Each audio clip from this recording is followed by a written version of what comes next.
Welcome to the Near and Queer to My Heart podcast. I'm your host, Amanda G. Happy Thanksgiving. We are releasing this Thanksgiving Day, so you have a soundtrack. If you don't feel like hearing your family argue, stick some earbuds in. Listen to us instead. Also, this is the last day before Mariah Carey Christmas season begins. So this is really the time to enjoy all other audio that you have, because that's what you're going to be hearing for the next month or so. I know some people mistakenly now, and I don't know why, they've decided that Halloween happens and then November 1st is Christmas season. I guess they can't wait. But traditionally, and I'm very traditional, you have to follow the traditional path, which would be Thanksgiving happens, the next day, Mariah Carey season. That's how we've always done it. That's how we will always do it here at Near and Queer to My Heart. I'm really excited for this episode. This is our first returning guest. We have Jeff D., comedian, writer, filmmaker, director. He does it all. Very excited to have him on the show. Jeff D. and I recently went to Pensacola for a queer comedy festival. He headlined. I was just part of the festival, but I definitely rode those headliner coattails because we drove together. I'm always happy to talk with him. He's hilarious all the time, and I'm thankful that he came back, and we get to get an update from him. And yeah, hope you enjoy this episode. Let's take it away with Jeff D. And this is our first episode where we have somebody back. You did our episode 10, which was our first live episode, which we did at Crescent City Books. Our first and only live episode up until this point. But I wanted to have you back because so much, that was 3 years ago at this point. Right. And so much has happened with your career, with your personal life, with everything, that I just thought it would be really awesome to have you back so we can delve into some things that we weren't able to before. Because the whole point of this podcast was to delve into performers' lives beyond the stage and to get to know you. And then I'm like, so you have, 5 minutes, 10 minutes, 30 minutes on stage, but that's not all of Jeff D. There's more to that. So we did the podcast and we do hour episodes, and then it's like, but there's still more to a person than an hour. Like I've upped it a little bit, but I haven't completely fixed the problem. When do I get my 8-hour interview? Like a whole season of my memoir. That you got to do on your own. Okay, all right. Self-published on Amazon like everyone else did. Good to know. During COVID, they were just like, yeah, I'm going to write a memoir and I can self-publish it. So now all my friends have to fucking buy it. It's not a bad idea. I'm just saying, John Grisham actually self-published A Time to Kill and sold it out of the trunk of his car before a publishing company picked it up. So, 50 Shades of Grey was self-published. So we don't know. Well, I know, bullshit. But everybody looks down on self-publishing. But I want to write. I've got this thing that I think I'm going to become a mystery writer. I actually got certified to be a private investigator because I want to write books about a gay PI living in Louisiana, right? So you're committed. I'm committed, man. Well, during COVID, of course, it was in Lake Charles, Louisiana. They were doing the classes, and of course, COVID didn't exist there. So they were having the classes, and I was like, I'm going to go do this. And so I want to write those books, and I will probably have to self-publish them, but who knows where it could lead. And I don't care. I just got to come up with a cool publishing name and build my own empire, man. Yeah. Have you taken any cases? But hell no. No. I'm not a licensed PI. I'm simply certified. I'm sorry. Certified may be the wrong word. I passed the exam, so I can get a license if I pay the money. But a lot of people are under the misconception that you can just be a PI.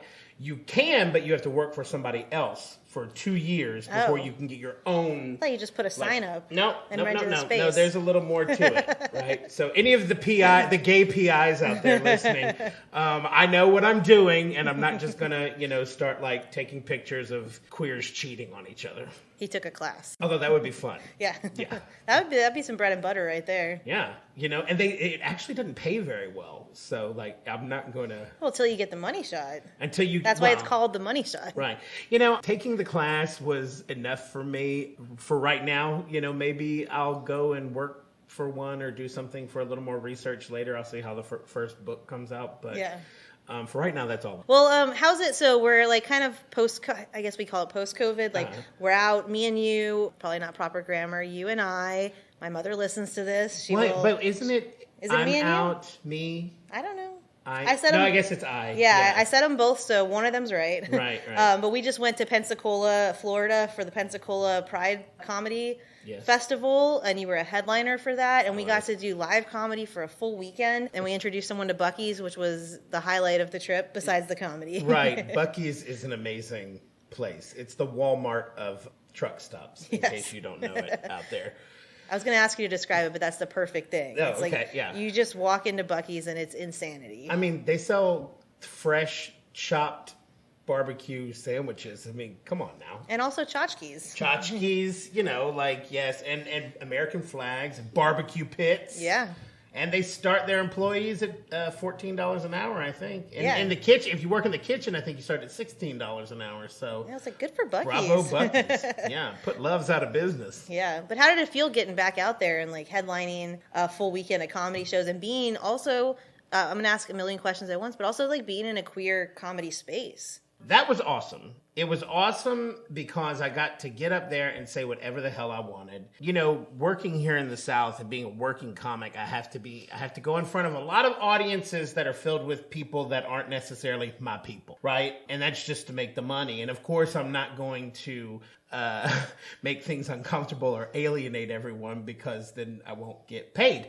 And I need to keep my HBO. So, I don't deny who I am. I'm always out and proud and, but I stray away from more controversial issues or more controversial comedy. I did a show in Chattanooga a few weeks ago, and I told the club owner, I was like, I've written a lot of new stuff. I just don't think you people are going to like it very much, so.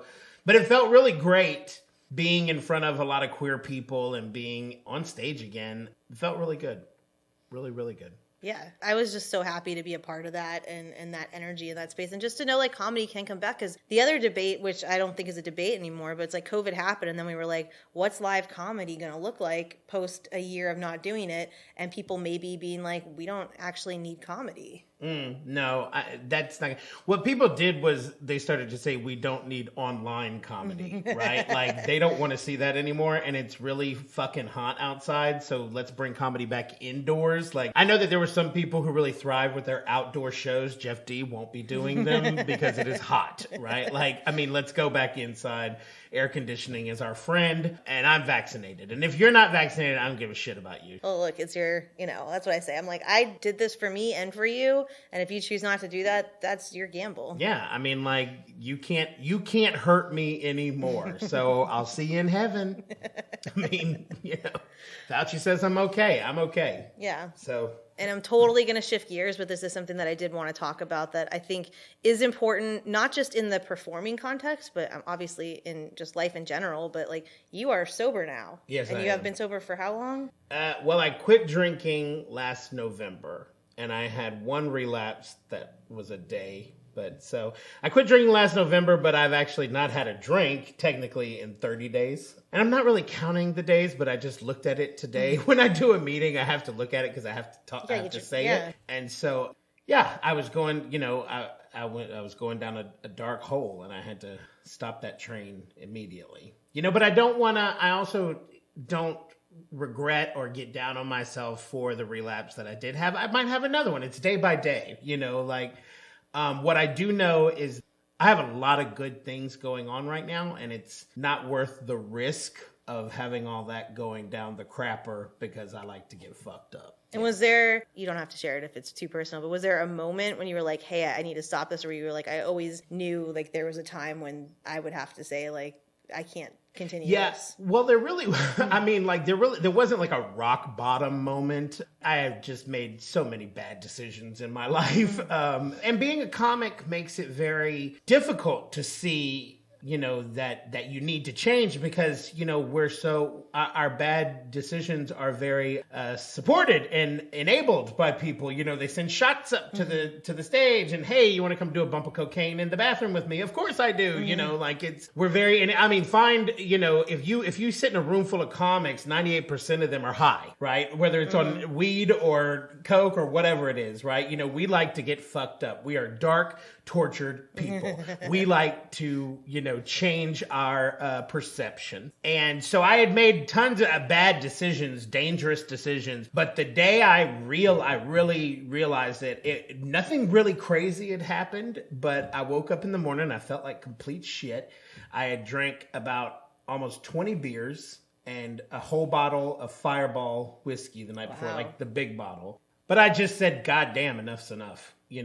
I'm killing myself. And I can feel it. I can feel myself dying. I actually got to a place, you know how you're supposed to be able to see your future and see what you want to be and see what you want to do. And I got to a place where I couldn't see anything anymore. And, it was either continue down that road of nothingness or take the one thing out that everybody said was giving me the depression and the bad stuff. Listen to everybody. Yeah, everybody's like, you should probably quit drinking and you should probably get sober. And I'm like, nah, that's not the issue. You're like, turns out it was. It's my childhood. Yeah, no, I can't fix that. Actually, my childhood was fine. That's the really terrible part. Like, I have two very supportive parents. They're conservatives. It took them a while to get with the gay thing, but they did, and they love my husband, and he's part of the family as far as they're concerned. And never did I ever feel like I wasn't loved, even if they were like didn't understand it or didn't want to talk about it. They're not very religious people, so there was never you're going to hell or you're not loved. I always felt loved, so I was very lucky. There's not anything tragic or that I just love to get fucked up. And I started in college, and I just never stopped. I understand that because I'm like, I enjoy drinking. It's a thing I enjoy, and I don't think other people enjoy it in the same way that I do. But I think they do. But not every. It's like I always am like, people come home from work and to unwind, they have one glass of wine, and I'm like, I've never done that in my fucking life. No, I don't understand why. I'm like, why bother? I hate those people. Like, just eat some food if you're gonna have calories. Right. That's one glass of wine is enough to piss me off. Like, there's no way I'm stopping there. My husband can do that. Carlo can absolutely have one glass of wine. Sometimes he'll have two, and he's tipsy, and he's happy, and he's bubbly, and that's it. And I cannot do that. If I have one beer, I'm going to have 20. And I'm going to shoot whiskey, and I'm probably going to get cocaine because my guy delivers. So they make it too easy now too. They do, and my coke guy was so sweet when I was like, I'm going, because he would always say, hey, I'm going to be in town if you need me, and I'm like, hey, I'm actually stopping, and I'm quitting everything. And he goes, okay, well, hey, like, good luck to you. I hope everything. Aww. And I was like, this is so fucking sweet. I wish you would get a legitimate business that I could support, like, get a fucking food truck or something that I can, buy other spaghetti from. Would be like, I'll just leave this sample here just in case, no pressure. I'll have my number right here. Yeah. I mean, like, he was very, very supportive. I think that a lot of people, even people I got fucked up with, were like, it was probably time that you stopped. So how is that? Because with comedy, I know for me, I don't drink every night, but when I do shows, and oftentimes, like you said, people give you shots, they give you drinks. Oftentimes we're paid in drinks. Mm-hmm. How is it being in those spaces where this stuff is available and where you've, obviously, not obviously, but where you've indulged in it before? Yeah. How is that? Is it a struggle, or are you past that point? Well, I'm going to tell you, being on stage and being sober, I've done shows sober in the past, right? But never like for a long stretch. It was always, I did one sober and then the next one I was drunk. And, or if I was doing a few shows, I got fucked up the night before. So tonight's show is sober because I'm going to eat and go home. You know what I mean? But I have been so clear, and I feel like I've been doing very well on stage. I feel like I've had some of the best shows I've ever had since I quit drinking. Maybe it's just because I can remember them.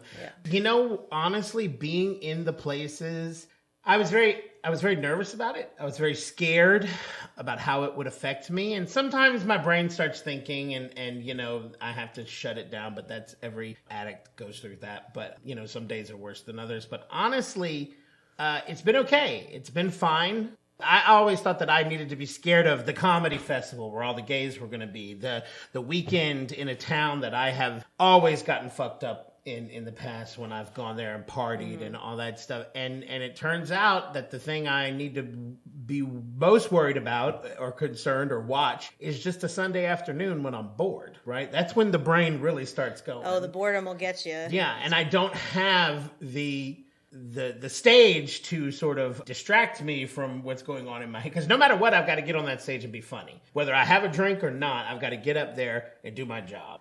But at home on a Sunday where there's nothing on TV and I don't feel like watching any of my movies, and and I just that's when the alcoholic brain can really get loud. I definitely, like, during COVID, especially when nothing was happening. Like, the first few months of COVID, I didn't drink at all because I was just like still figuring out my world. And then it was like, well, why not drink? I'm not going anywhere. I'm not driving anywhere. There's nothing. I'm not missing anything. And then you go through that, and then you're just like, well, but I don't need to do this. It's kind of this weird back and forth. I drank a lot during COVID. I mean, clearly, and that's when I just started going. COVID pushed me off the cliff.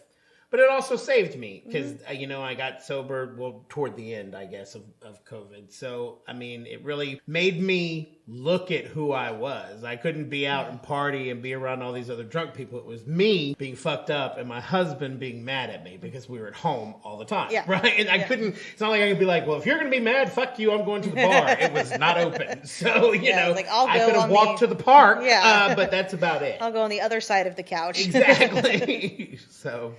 So one of the things, I'm going to switch gears again because I had some things I want to talk about, but like, obviously I love your comedy. Big fan. Thank you. Long-time listener. One of the things I really do love, and I think this has come out more like, with your sobriety is a thing that Margaret Cho always did and that I always loved, and especially like for queer comics to do it, where like you have your jokes and then you have these almost like teachable moments or moments when you talk about something like very serious, like a homophobia or queer bashing or anything like that, and then you immediately go right back into a joke. So like we have this moment of like, hey, we're going to acknowledge we're at the queer comedy festival. We are at a queer comedy festival. Here's what it means to have a queer comedy festival where the shows were sold out, where everybody's rooting for us, nobody's picketing us, nobody's beating us up. Like, to acknowledge that moment and have this like serious moment and then just go right back into like, some dick jokes. Yeah, I was gonna say coke off a guy's dick, but like coke off a guy's dick. That's a very funny bit I'm doing right now. Yeah, I was like, I don't want to spoiler alert for anybody. Spoiler alert: Jeff D loved to do cocaine off of dicks. I did. I still do. I just can't do it, but I still love it. Yeah, the love hasn't gone away. It's a very fun thing. I know you're a lesbian, Amanda, but if you ever get the opportunity, you should dive right in. Not interested in pursuing that line. I'll just do it off key. Do lesbians do coke off vaginas or? Yeah, I was gonna say I don't think it works that way. Maybe titties. I don't do coke, so yeah, maybe titties work too. Titties. I was like, I feel like that would be a better. Yeah, you lick the titty because you gotta lick the. I've never done cocaine because the first time when I was in college, one of my friends moved to Vegas, and so my other friend and I were like, we're gonna help you move, and we're gonna stay at your house in Vegas for a fucking week, and we're gonna go ape shit because why not? Right on. We like stole wine from Caesar's Palace. Like we were just being like fucking, How old were you? I was 34? 22. 22. It was like last week. Right. But anyway, she was working at a construction company, and so all these construction guys were partying with us, and my friend and I got there late, and everyone was like fucking coked out of their goddamn brains. And that was the first time I'd been around anybody on cocaine, and it was like watching that. I get that they think they were talking really slow and that their stories had endings or even beginnings. I was like, this doesn't seem fun, to like have that perspective. They were having a great time though. Yeah. So yeah. Oh, coke is fun. Don't get it twisted. It is, so you've never done it before. No. Well, good for you. Don't do it. But it is very fun. When you're in that crazy situation, you're having a great time. Yeah. No, they, like I said, they were, but on the outside perspective, I was like, I don't know if I want this. I also never wanted to put anything up my nose. That was not, like I did one COVID test, and I was like, this is terrible. Like, why do... Coke is better than a COVID test. I'll just say that. Look, why am I did not come here to defend cocaine. Here we are. Right, and here we are. No, I asked you a very serious comedy question. Right.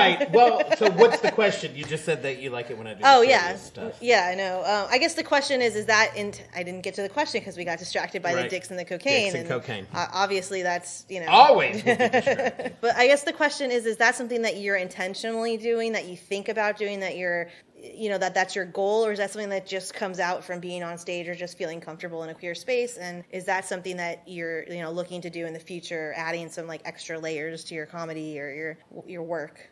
It is 100% intentional. It is something I write. It is something that I plan on doing. And yes, it is something that I plan on doing more of. It's funny because whenever we do these interviews, it always seems like I'm in some kind of transition in who I am as an artist. And I'm tired of bars. I'm tired of doing bars. I really would like to start doing theaters, even little small I mean, I'm not, delusional. They're not going to book me at the Mahalia Jackson anytime soon. But the smaller theaters in Jackson, Mississippi, and, that seat 150 people, I'd love to start doing shows there and make it more of a one-man show, a little more theatrical and less of just a straight stand-up show. I'm tired of bars. It's not just sobriety. I'm just tired of bars, and for sobriety purposes as well, I really want to, if I'm going to keep doing stand-up, I need it to start to feed my artistic soul. And just being in a bar and making people laugh is not feeding my soul. Being told no by club owners or not being responded to because I'm gay and they don't think I'm going to play well to their audiences, and they just don't respond to my calls or don't respond to my emails, even though several headliners and other club owners tell them, you've got to book this guy, and they can't even bother to send me an email. And I know why it is. It's been going on my entire life, right? Yeah. It's because they go, oh, he's gay, and that's not going to play here in Birmingham. But it will. Yeah. I was like, we're everywhere. We're everywhere, And we pay good money. This is what these companies are learning. I didn't mean to cut you off, but with all this corporate shit for Pride, and I am wearing Pride Reeboks right now, but the corporations, they are, in one way, they are saying like, hey, gay people have fucking money, and they want to spend it on clothes and apparel and experiences and all these things. On the other hand, I understand when we're like, where were you 20 years ago? Where were you when this was actually more controversial than it is now? Yeah, I'm 44 now, and so now when I was living in LA in my 20s doing, the Improv and the Comedy Store and all the clubs down there, I had famous comedians tell me, don't go gay. Don't tell them you're gay because you'll turn them off. Don't do it. Don't, and when I was on the road with a comic, she was like, don't tell them you're gay in this room. It's very, I don't want them to turn against you, and I went through all that shit. And now they're like, if you're gay, we'll give you an HBO special. They want queer comedy and gay comedy, but they want them young and they want them pretty. Yeah. Maybe not too queer. You know what I mean? Like we were just talking earlier about the pretty queer girl who gets it, who's actually bi, but the big diesel dyke isn't getting a, Jen Snyder, who's hilarious, isn't getting an HBO special. My friend Jen Kober, who's hilarious, isn't getting her HBO special, and I think that they all should get one. They're funny. They've been doing this for years, but they want the new talent, and I get that, and that's fine.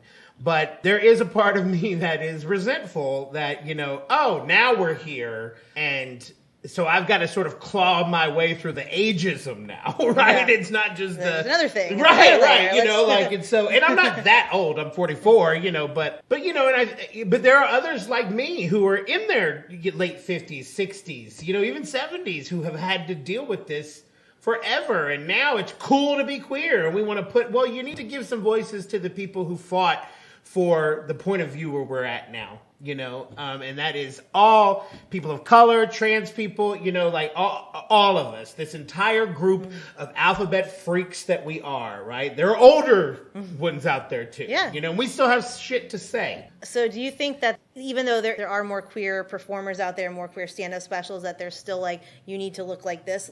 Absolutely. I'll give the example. So I'm like low-key obsessed with the movie The Prom on Netflix. It was originally a Broadway play, and, and on Broadway, the main character is presented much more butchy than the movie. In the movie, she's definitely like wearing makeup, and she has like suits, but they're like more girly, and they're like one-piece kind of outfits instead of like just like a suit, and she wears a dress at one point, and like, there's all these different things where it's like, so they kind of took this character that was not written that way, and they kind of shifted her to be more palatable, I guess. I hate that.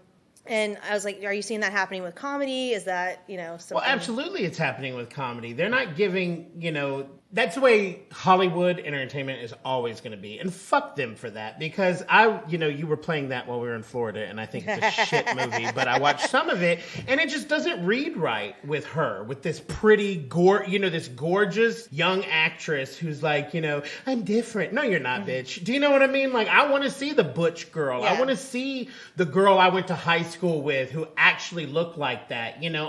That's realism, right? And I honestly think that in filmmaking, that there is starting to be a shift away from that kind of glossy, pretty, colorful, what looks good kind of filmmaking once again, like there was in the 70s, right? Like we're starting to get a little darker, a little grittier. Yeah. Like, you see like Nomadland won Best Oscar, Minari, which was a wonderful... Parasite, which was just an ugly little movie, and it was great, like that was... Although I do love sometimes to me, the best movie that came out last year was Promising Young Woman. Okay, I yes, was like that. Promising Young Woman. And that was beautifully filmed. It was gorgeous. It was very glossy. Was right? intentional. But it was also based and steeped in realism, right? Even though it was kind of like this revenge fairy tale, right? To me, out of all the movies, even Nomadland, God bless you, Frances McDormand. I think you're one of the greatest actors she's wonderful. ever. But nobody is going to watch Nomadland in 10 years, right? They're not going to be like, do you remember Nomadland? Oh my God. Promising Young Woman, young people are going to talk about it. It's like Heathers, right? Like it's going to last. I think. Well, also, honestly, Nomadland, which I loved, and it was beautifully filmed, and I love how they incorporated people that actually lived that life into it, and it wasn't just like Hollywood saying, like, this is how it is. It's like people got to tell their own stories, but I also don't know how many times I would watch it. Right. I would watch Promising Young Woman like 100 times. Exactly. Like, easy. Exactly. I would revisit that at least once a year because it's that type of movie. I wish that they would re-release Nomadland into the theaters because I would love to go see it on a big screen. That's how it was meant to be. Right, I mean, exactly, but we missed it, right? No, I watched it on my screen where my speakers messed up and just shakes the TV. Right.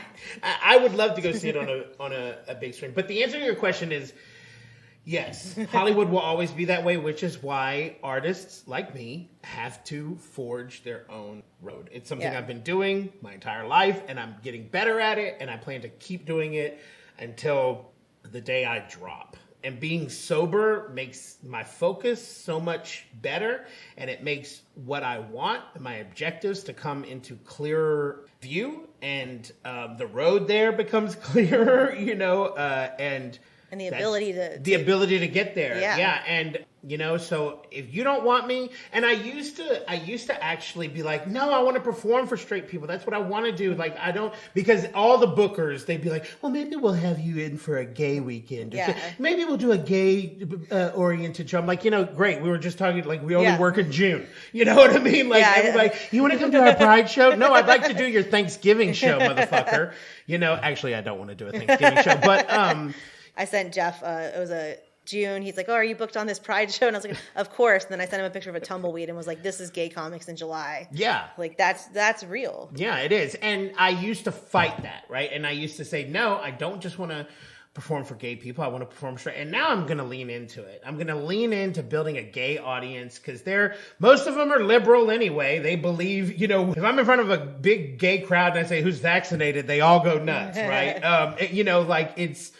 And like you said, they have money. So I'm going to lean into that. And if the straights want to come along, you're more than welcome to come along. I will need them to read my books, and watch my movies. But, I'm going to lean into it, especially with the little smaller theaters. And I always think the goal, because one of the things I hate about bars is you show up at the bar and you do a show and no one, maybe they're there for Jeff D, but like I show up, no one's there for Amanda G. Maybe two friends I had, but like I don't know who's at that bar. I don't know what their beliefs are. Like when you start building your niche audience, they come in with this, like you don't have to come out on stage. They already know you're gay. You can already, you don't have to do all those different pieces. Like you have your audience that already has the same like core beliefs essentially as you do. Well, they bought a ticket. Well, but when I'm at a club, they'll buy a ticket, but they don't necessarily know who the hell I am. They just know it's going to be funny because it's a comedy. Because the club told them it was going to be funny. But a bar is always somebody's shit-faced and talking back to you, and there's just always something in a bar, and I'm tired of it. And even if it is all, and I've had a lot of great bar shows. You know, I've had a lot of fun in bars. I'm just ready for the next step. You And know? I will go back to this because I know you shit on the prom, but I want to talk about like why it affects me so much, and I think it's this. For me, it's the wish that this movie existed when I was in my teen years, because I do think this visibility is important, even if it's watered down in a way to make it palatable. I still find like a queer movie that has Meryl Streep and Nicole Kidman and people that can literally pick any project that they want. And here they are choosing to do this movie about a lesbian that can't go to her prom, or that they cancel her prom because she's a lesbian, and they want to get that message out there. And it's like, maybe if Meryl Streep is like, gays are cool, then like other people that are her niche audience, you know, older white ladies might get on board with that. And I find that so powerful and important. I agree, because it's for young people. Do you know, I used to love the movie Rent, or not the movie, I loved the musical Rent, right? I'd never seen it live, but I had the CDs and I listened to them constantly, and I loved it. So then the movie comes out. I'm in my, I guess, mid to late 20s, I'm not sure, so mid 20s maybe. And I go see the movie, and you know, Rent is the musical is very R-rated, right? But then they brought it down to PG-13 for the musical. And I was watching, I was like, this is so watered down. I mean, from the director of Harry Potter and Adventures in Babysitting, you know, and I'm like, and Home Alone, right? And so I'm like, this is bullshit, man. And I go outside and I'm pissed off, and I'm like, what the fuck? What did they do to this musical that I love? And I see this young gay kid who was in high school, I guess, and he's on his cell phone and he's crying and he's talking to his friend. He's like, it was so good. I love this. And I was like, well, you know what? This wasn't made for me. Right. And that's okay. Right. Like, and so the prom was made for those people. And I'm okay with that, but I'm a little pissed off they didn't use a dyke. You know what I mean? And people are also pissed off. So I thought it was interesting too, not to nerd out too much about it, but the two lesbians that ended, you know, wanted to go to prom together. Ryan Murphy, the director, wanted to cast queer identifying women to play these two roles. And then the other main gay character is played by James Corden. Right. Who is not queer at all, and a lot of people had opinions on that. Oh, yes, he is. Anybody who thinks that James Corden is straight is out of their fucking mind. But go on. But maybe Ryan Murphy knew what he was doing there. Maybe he did, yeah. But I was like, why would you specifically say, like, these two characters have to be played by queer identifying women so that they can understand it? And then this guy, we're like, just, you go ahead. But you know what? I also think it's really dangerous when it comes to acting for us to get into all of that. You know, I actually had a callback for a movie today where the character is gay. And I'm like, you know, hey, if you're going to hire a gay for this gay character, I'm a gay. You know what I mean? Don't, you know, like, they put me in the movie. Don't go controversial with it, because I'll start it on Twitter. But you know, I was. But to me, that's there are so many more important things going on in the world, and the things we have to fight for. You know, that the important issues facing our community, and we've come so far. And that issue, the issue of what actor can play what role, is such an unimportant issue, right? If we're living in a utopia, maybe we can start to talk about that, because then maybe we need something, right? But to me, that's a distraction on Twitter while trans people are being killed every day. You know, that talking about, you know, what artist is allowed to do this art, what writer is allowed to write about this, what, you know, this gatekeeping of art has got to end. Right? If you don't like it, don't buy the ticket, right? I think, and you know, people can say, yes, but cis white voices are the ones that have been upheld. I agree with that, and I think we need more voices, but we don't have to tell people they can't create in order to uplift other voices, right? Like, so to me, that's silly, right? James Corden, let him sing his little fucking gay heart out, because again, you have to think about, he's a famous person and people will tune in, right? You know, you have to think they're dealing with money, right? Like, it's not just, you know, they don't make movies to fail. No, they make movies to make money. Correct. You know, and so to me, the whole debate about who gets to play what when it comes to acting and writing and art, when it comes to creating art, is just a redundant, ridiculous conversation to me. You know, I don't care if Scarlett Johansson plays a gay man. I don't care. If I don't like it, I'm not going to watch the movie. Probably wouldn't watch it anyway. but she's a good actor. I don't know what she can do. Now, when you talk about people playing other races, now, okay, I get that, right? Well, like that has a different layer. Yeah, that's of a whole issues other that- thing, that right? I do find super problematic. Yeah, absolutely. And I agree with that, but actors are actors and we need to let them be actors, and writers are writers. Let them, if a cis straight white woman is inspired by a gay kindergartner and she wants to write a story about a little boy who's gay in kindergarten, why can't she write that? Right? Because here's my thing. You never know who will be touched by someone's art, right? Whether they ought to have written it or not, right? You never know who's going to have it change something in them. So I believe all art should be out there. And let me just say this real quick. I hear a lot of my fellow liberals talking about how much they hate Nazis and hate fascism. But when you start to talk about art that's dangerous or art that's not allowed, you sound like a fucking Nazi to me. Literally what the Nazis did. Correct. But yeah, but you don't know how it's going to touch. You don't know if you're going to be the kid outside of Rent on his phone crying his eyes out. No. And that was an important moment that could have changed that kid's life. Yep, directed by a straight white man, that movie, and it probably did. Listen, nowadays young people look at the Birdcage and say it's problematic because it was stereotypical but it was written by a straight white woman, directed by a straight white man. Of course, we could always use more people of color in everything that we do. But when I was 19 years old and coming out of the closet, that movie came out, maybe I was 20, I'm not sure. But when I was young,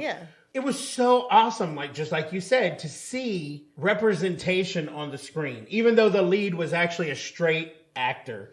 Although I question how straight Robin Williams was. But, questioning everybody. They're artists. Artists fuck everything. It was so awesome to see gays on screen and it be a big movie and lots of people go. Every gay in Lake Charles, Louisiana was in that auditorium. They talk about how To Wong Fu is problematic because it's 3 straight men playing drag queens. But every gay in Lake Charles, Louisiana was there at 7 o'clock on Friday night to see that movie, and we howled with laughter. So maybe it's problematic now, but when I was younger, it was important to see. Yeah, it lets you know that, this exists. Mm-hmm. I also think it's a big deal for straight men to play queer characters. I think, having Wesley fucking Snipes, playing a queer character says something and maybe make someone else more comfortable with who they are. Absolutely. And we don't give movies enough credit for sort of helping with the tide change in point of view. You can really when Brokeback Mountain came out, that was right at that precipice where people were starting to change their minds, right? And I think that's a sad fucking movie. Oh, and it had terrible. 2 hot straight men in it and people watched it. Yeah. And it did well money-wise and made money. It won ton of awards. It didn't win as many as it should have. I'm looking at you, Crash. Whatever. Nobody watches Crash anymore. Good God. I'm not even talking about the cool Crash, the David Cronenberg Crash, where Holly Hunter, gets in a car wreck and they screw each other after car wrecks. Did you ever see that one? That was great. I'm talking about the racism Crash. Fuck that movie. Ang Lee's Brokeback Mountain was where it was at. It was a beautiful movie. Yeah. And I think that those movies, while we can get into the nitty gritty about, again, who's allowed to tell it, who's allowed to, did you know that the screenplay for Brokeback Mountain, the guy that won an Oscar for it, also wrote Lonesome Dove in terms of endearment? Larry McMurtry is this straight white man who lives in Texas, right? And he wrote a beautiful love story. Well, it was based on a short story, but in terms of endearment's also beautiful. Yes. I think that art is important. Don't like any conversations where we begin to talk about what is allowed, what is not allowed. Racism is clearly not good. You don't have a white guy playing a Chinese person in a movie, right? Or a black person in a movie. I don't like talking about dangerous art or stories that should not be told. Yeah. I say I don't like talking about it, and I've done it for 20 minutes. You definitely have opinions on it. I do.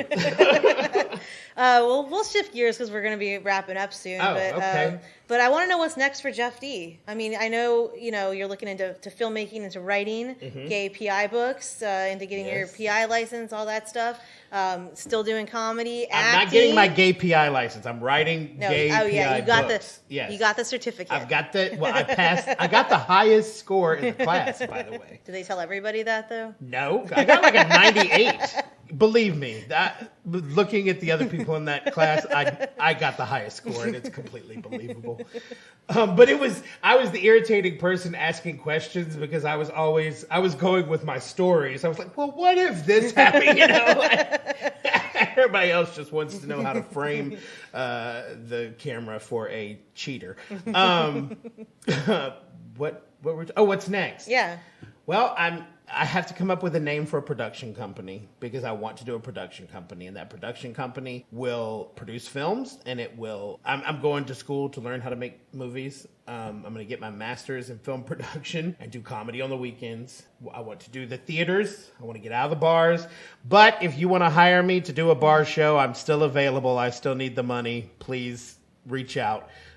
Take it to the more theatrical level. And I want to make movies. I want to have a production company that cranks out shitty little horror and comedy movies and gives me enough money to make the artistic films I want to make. And I want to write detective novels, and I want to be rich, and I want a house on a lake, and I want everybody to leave me alone except for the hot people I invite over.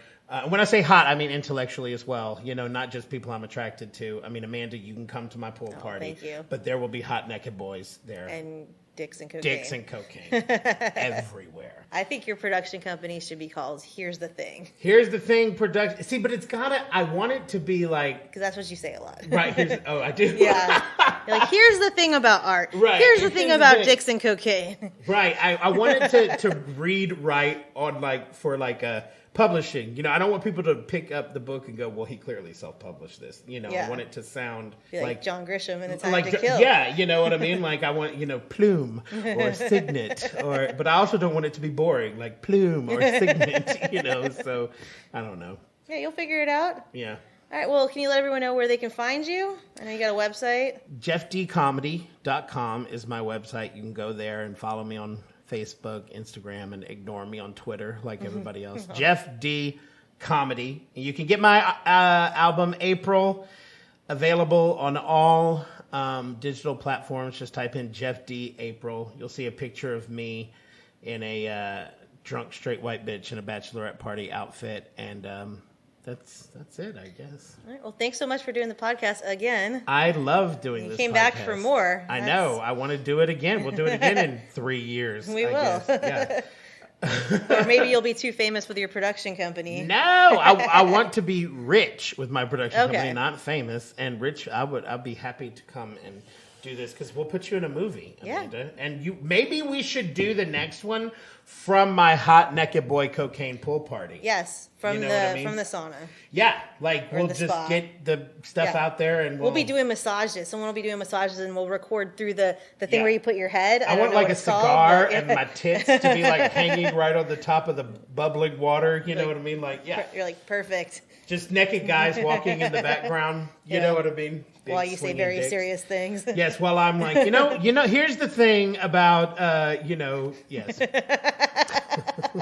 Here's the thing. Here's the thing. Now it's going to be in your head forever. I'm sorry. Maybe that I should name my podcast. Here's the thing. That's a good podcast Yeah, name. that's a good Okay. podcast name. I know there are probably 6 Here's the Things. But again, I don't give a fuck. Yeah. Because I'm going for my own audience. Exactly. I'll be there. Here's the Thing podcast. We're so- the only near and queer to my heart. I thought See? someone would have had that. Nope. Nope. And now they can't because I will fucking sue them. Nope. And it's a great, and this is only yours. This is going to be huge. Yeah. It's going to blow the fuck You should up. start Near and Queer Productions. I should. I don't have as much ambition as you do. One day. Yeah. This has been really fun though. Yeah. And thanks so much for doing this again. Always. Thank you for having me.